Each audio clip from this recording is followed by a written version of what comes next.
ആനയും കൂട്ടാ ഇതൊക്കെ ചെതലായിരിക്കണു. ക്ഷയിച്ചിരിക്കണു. ഇല്ല മൊത്തം ക്ഷയിച്ചിരിക്കണു. എന്തായാലും ഉത്സവമായിട്ട് കഴിയട്ടെ. അതുവരെ ചതലങ്ങോട്ട് കഴിക്കട്ടെ. ഉത്സവത്തിനെ കുറിച്ച് പറയുകയാണെങ്കിൽ നാട്ടുകാരാണ് പിരിവിട്ടുകൊണ്ട് 10 ആനനെ കൊണ്ടുവന്ന് ആ തിരുമുറ്റത്ത് കെട്ടാനായി. നമ്മൾ വടക്കേ പറമ്പിലേ കരിവീരന്മാരിങ്ങനെ ആടി നിരത്തുനിന്ന് ഇങ്ങനെ നിൽക്കുന്നത് കാണാനേ എന്താ ചന്തം. അല്ല നമ്മുടെ ദേവിദാസനെ കണ്ടോ? പക്ഷെ മകൾ കാർച്ചയായ കണ്ടു. ഞാൻ ആനേനെ കുറിച്ചാ പറഞ്ഞ്. വെറുതെ അല്ല, ഇല്ലാണ് മുടിഞ്ഞു പോയത്.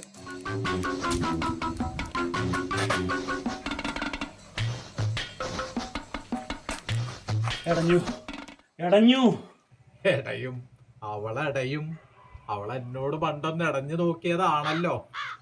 അന്ന് നല്ല കൂച്ചുവേലം കിട്ട് നിർത്തുകയും ചെയ്തിട്ടുണ്ട്.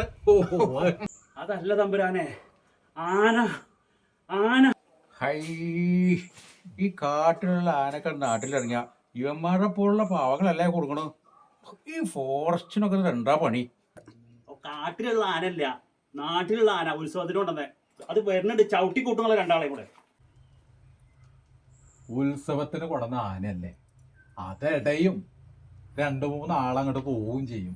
ഇതൊക്കെ നമ്മളെ ആചാരത്തിന്റെ ഭാഗമായിട്ടാണ് കണ്ടാ പോരെ. ശിവ ശിവ, ഭക്തജനങ്ങളെ ദേവി തന്നെ രക്ഷിക്കട്ടെ.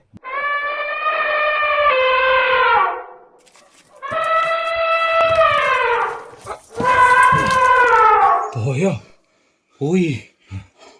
അടുത്ത ഉത്സവത്തിന് ആന വേണ്ട. അപ്പൊ നമ്മളെ ആചാരം